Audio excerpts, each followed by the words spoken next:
পাঁচ ওয়াক্ত ফরজ নামাজের পর দোয়া করা। পবিত্র কোরআনে ও হাদিস শরীফে শর্তহীনভাবে শুধু দোয়া করতে বলা হয়েছে। মানব যে কোনো সময় ইচ্ছা করিলে ফরজ নামাজের পর হোক বা নফল নামাজের পর হোক সেই দোয়া করতে পারিবে, একা হোক আর সম্মিলিতভাবে হোক।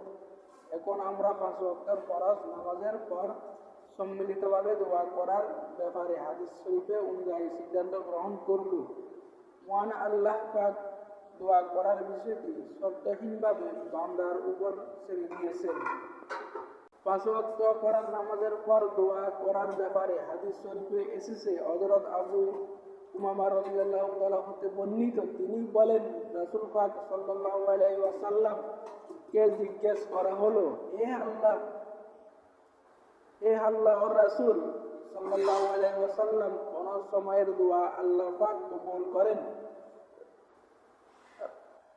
রাসূল পাক সাল্লাল্লাহু আলাইহি ওয়াসাল্লাম বললেন, রাতের শেষ ভাগে তাহাজ্জুদের পর ও পাঁচ ওয়াক্ত ফরজ নামাজের পর দোয়া কবুল হয়। তিরমিজি শরীফ।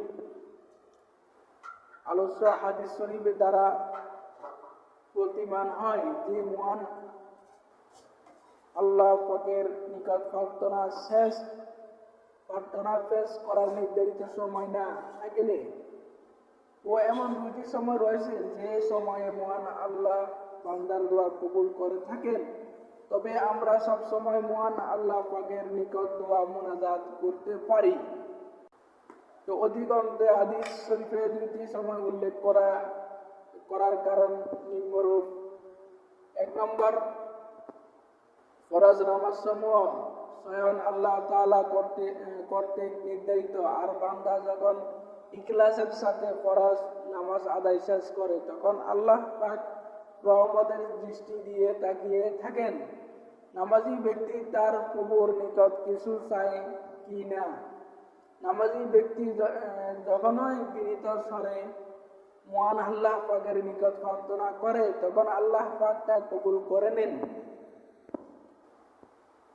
2 নম্বর, রাতের শেষ ভাগে বান্দার মন মস্তিষ্ক দুনিয়ার ঝামেলা মুক্ত থাকে।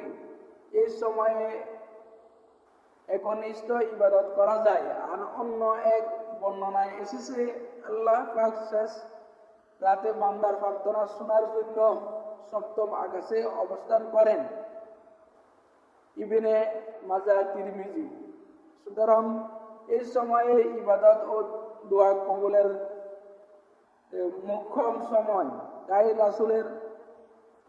রাসূল করিম সাল্লাল্লাহু আলাইহি ওয়াসাল্লাম রাতের শেষ ভাগে তাহাজ্জুদের পর এবং 5 ওয়াক্ত ফরজ নামাজের পর দোয়া করার প্রতি তাগিদ দিয়েছেন।